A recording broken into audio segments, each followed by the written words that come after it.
Delmira Agustini was buried twice, first by bullets, when her estranged husband shot her in a rented room. Then by culture, one of the boldest voices in Latin American poetry was turned into a tragic, dead beauty. We know who killed her. That part is not the mystery. The real mystery is what the world did to her after she died. And once you see that second burial, you can't unsee it. I'm Arturo, and this is Latin Lorda, from Latin America's history to mysteries and true crime to local legends whispering Latin intrigue.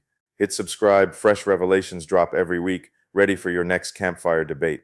Delmira Agustini was buried twice, the first time by bullets on July 6, 1914, the second time by culture, slowly, elegantly, almost tenderly, and that is the real mystery here. Not who killed her, we know that name. The deeper question is how one of the fiercest voices of desire in Latin American poetry was turned into something safer after death, a tragic bride, a dead beauty, a monument people could admire without ever having to face what her poems were really saying. The first burial happened in a rented room on Andes Street in the center of Montevideo, a closed door, a narrow corridor, a city breathing outside, unaware that inside that room a marriage, a fantasy, and a future were about to collapse together. Most accounts agree on the core of what happened. Her estranged husband, Enrique Job Reyes, shot her, then shot himself, and died shortly after. She was 27. The killer is not a ghost in this story. The ghost is what came next. Because almost immediately, the second burial began. The city did what cities so often do when a woman dies violently. It started telling the story in the wrong shape. Delmira, the author, began to disappear beneath Delmira, the victim. Her body became public before her voice could defend itself. A poet who had spoken desire from the inside was turned outward once more, made into an image for others to contemplate, interpret, pity, and soften. And to understand why that second burial was possible, you have to leave the room for a moment and walk through Uruguay at the turn of the century. On the street, the country was rehearsing modernity.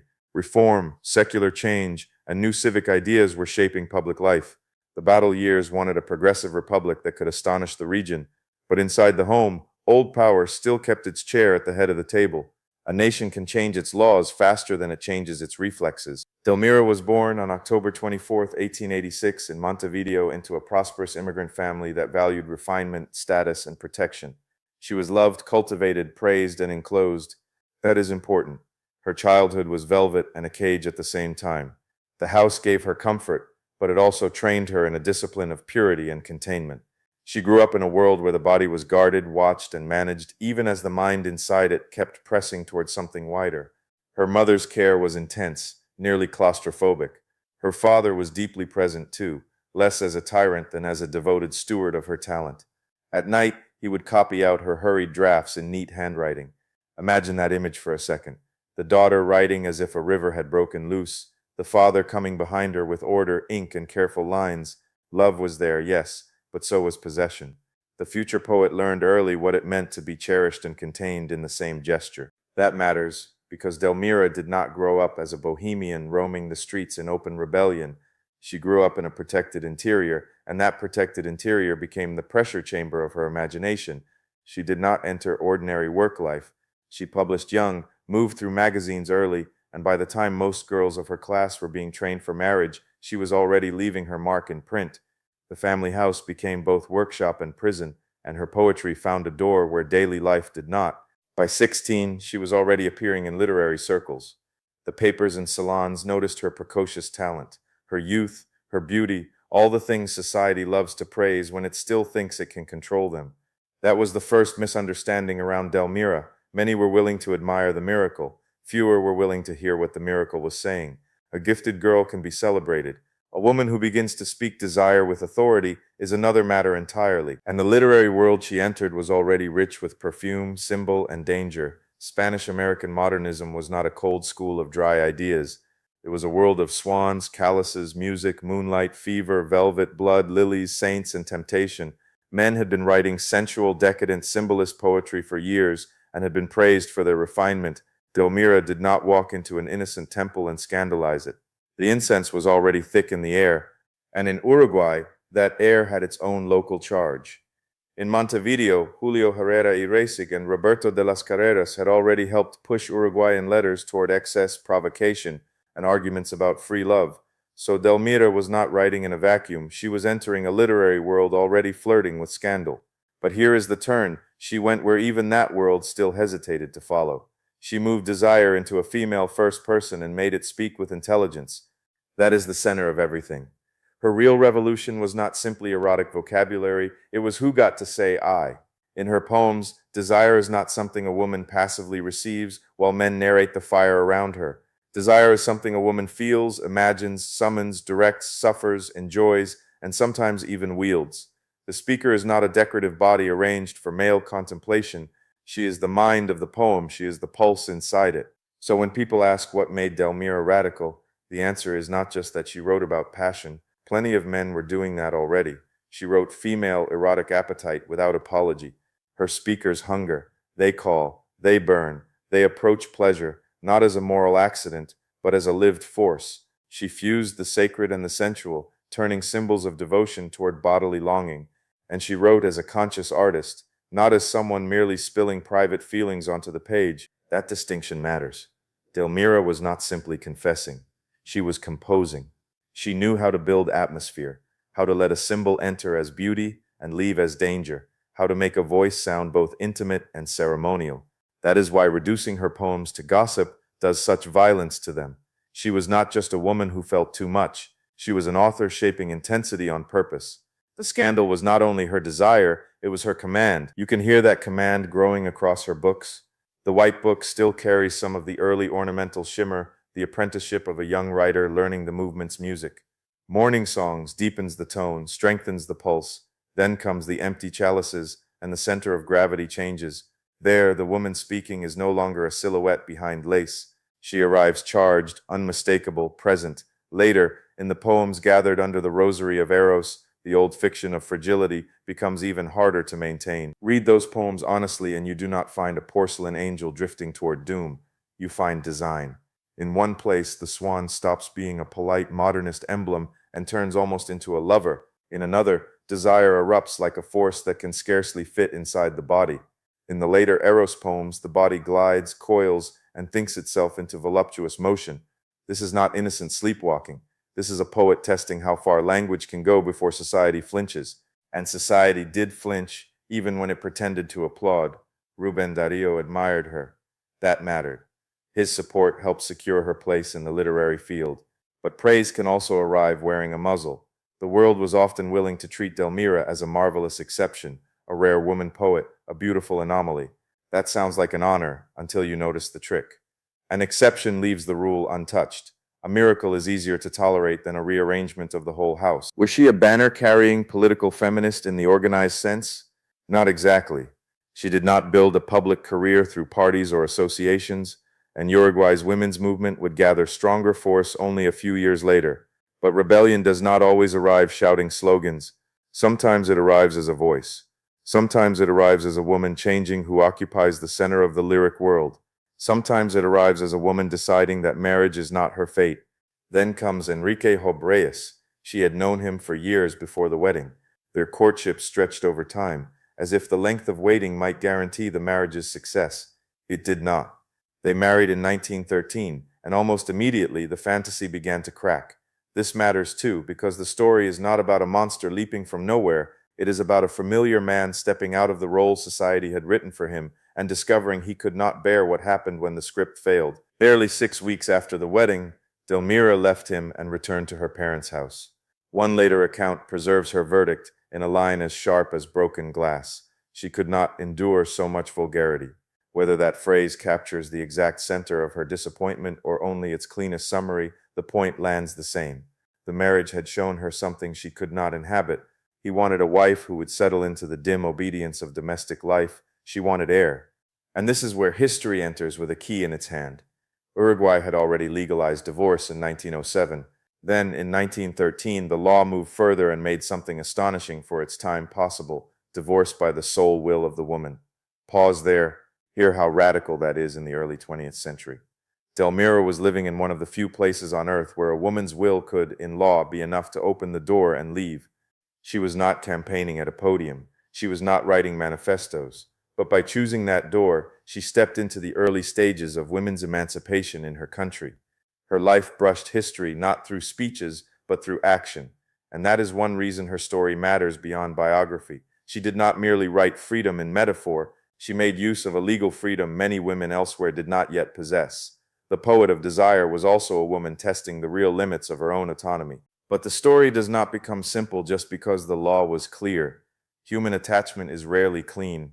After returning to her family home, Delmira still met Reyes. They continued seeing each other as lovers in a room he rented in central Montevideo. That detail makes some people uncomfortable because it ruins the tidy moral diagram. But life is not a diagram. A woman can leave and still return. She can know a marriage is dead and still feel the afterheat of desire, habit, pity, memory, or confusion. That room matters because it was not only a place of danger, it was also a place of contradiction. The marriage was broken, yet intimacy had not disappeared. And in that contradiction, Reyes seems to have read not complexity, but hope of possession restored.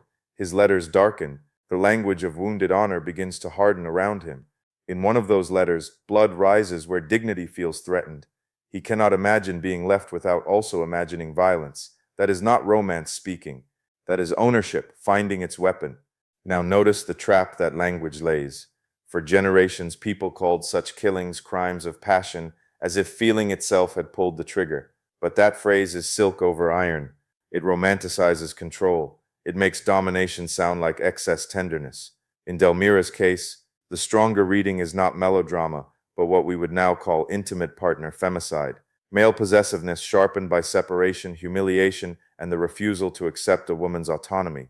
The gun was not loaded by poetry, it was loaded by entitlement. So we return to July 6, 1914. Back to the corridor. Back to that room on Andes Street. Somewhere in Delmira there may still have been the hope of ending things, smoothing them, or at least surviving one more difficult encounter. Somewhere in Reyes there was already a sentence forming. He shot her twice in the head, then he shot himself. She died there, in that room, at 27, before the movement of her life could finish becoming what it was already on the verge of becoming. And here comes the question people keep asking in the wrong way. Did a poem kill Delmira Agustini? Did some erotic image, some line about blood, some dangerous symbol, some whispered scandal provoke the murder? The records do not support that simple fable. There is no solid evidence that any single poem or phrase caused what happened. The more grounded truth is darker and more ordinary. She was killed in a world where a woman leaving a husband could still be read as an intolerable insult. Her poetry belongs to that same world, but not as a direct trigger. It belongs as evidence of the kind of subject she had become. A woman who did not stay confined to the role of obedient wife.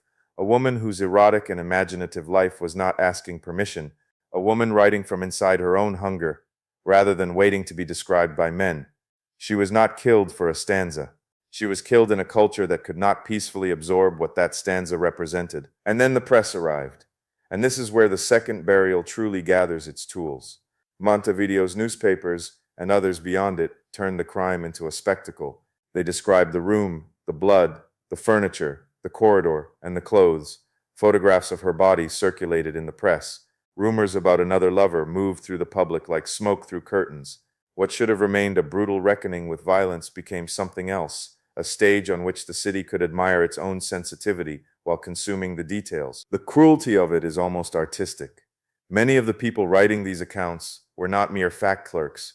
They were young writers, modernists, men training their prose in the newsroom. So the horror came wrapped in ornament, the language gleamed, the tragedy was polished. The blood was described with the tenderness of a sentence trying to become literature. And once violence is made beautiful enough, society can look straight at it without naming the structure beneath it. That is how the second burial worked. They did not simply silence Delmira.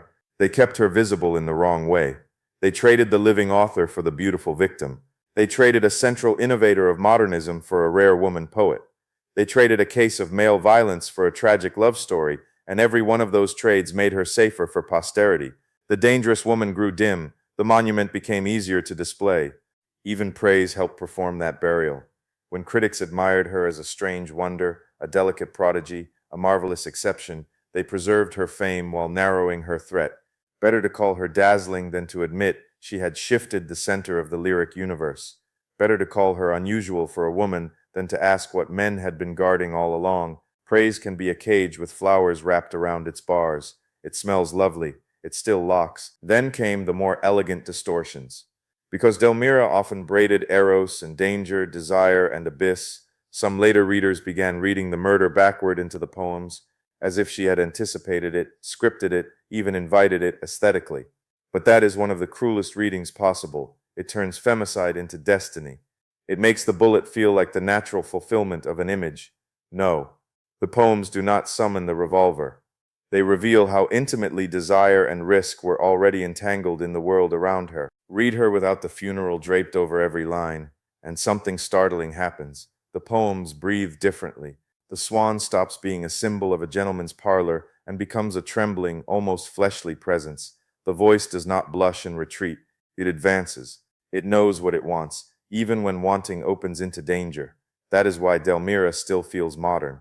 Not because she predicted her death, but because she understood that desire is knowledge, not just sensation. And that understanding remains difficult for culture to tolerate, especially when a woman speaks it. Men could write decadence and be called refined. Men could write excess and be called profound. Delmira writes female intensity, and suddenly the world wants to ask whether she was too feverish, too morbid, too strange, too much. Notice the trick. Once a woman claims authority over erotic language, the old order stops arguing with the poem and starts diagnosing the poet. This is why her childhood and her marriage belong in the same shadow. The daughter, precious at home, had also been made into an object. First by the anxious love that enclosed her, then by the husband who could not accept losing her, then by the critics who preferred a dead icon to a fully dangerous author. Different rooms, same logic. Protect her, possess her, interpret her, freeze her, anything, it seems, but let her live as a sovereign mind in her own right. And Uruguay around her was full of this contradiction. Reformist in public, disciplinary in private. Anticlerical winds could blow through politics while domestic morality still sat heavy in the drawing room. A year after Delmira's death, Congress would even hear a proposal aimed at the old sexual double standard around adultery. It did not pass, but the fact that it appeared at all tells you the air was changing. She lived exactly at that crack in history, where law moved forward and instinct lagged. The organized women's movement would soon gain stronger momentum through figures and circles that would give language and structure to demands the culture could no longer contain. Delmira was not leading that march in public, but she was one of the lives that made such a march easier to imagine. Her poems, her marriage, her separation, her use of the divorce law, all of it formed part of the pressure building under the floorboards of the old house. So, no, the mystery is not who killed Delmira Agustini. The gunman is known, the date is known, the room is known. The deeper mystery is how a culture that could not fully tolerate her, at the same time she lived, managed, after her death, to wrap her in velvet and call that justice, how it transformed a poet of female erotic sovereignty into a sorrowful ornament, how it learned to keep her name while muting the most unsettling thing in her work, that she had spoken as subject, not object, and that second burial is not finished. It returns every time someone calls the murder a dark love story. It returns every time the body gets more attention than the books. It returns every time a woman's art is treated as a clue to her own destruction. It returns every time society asks what she wrote, what she wore, why she went back, why she left, why she did not behave more safely, as if the explanation for male violence must always be found inside the woman. The truer answer is harsher and cleaner. Delmira Agustini was not murdered by poetry. She was murdered in a world where female autonomy, erotic, imaginative, and marital, was still dangerous when claimed too completely. Her poetry mattered not because it provoked a mechanical response, but because it exposed the very form of freedom that the culture around her struggled to allow a woman to possess. The poems are not the motive. The poems are evidence of who she had become. So yes, there were two burials. The first happened in that room on Andes Street, with bullets, blood, and a man who chose possession over acceptance. The second happened afterward, in newspapers, portraits, classrooms, gossip, anthologies, and praise. In the first, her body was taken. In the second, the sharpest edge of her voice was wrapped in silk and laid to sleep. And maybe that is why she still unsettles, because every honest reading cracks that second tomb open a little. Read her forward, not backward, from the crime scene. Read the books before the legend swallows them. Read the empty chalices before the headlines. Read the rosary of Eros before the photograph. Let the author return before the monument does, and then tell me this, which burial feels more brutal to you, the one in that room in Montevideo, or the one culture performed afterward? Thanks for trekking the hidden trails of Latin America with me. If tonight's story unsettled you, subscribe and ring the bell, because Latin America's most intriguing stories are far from over.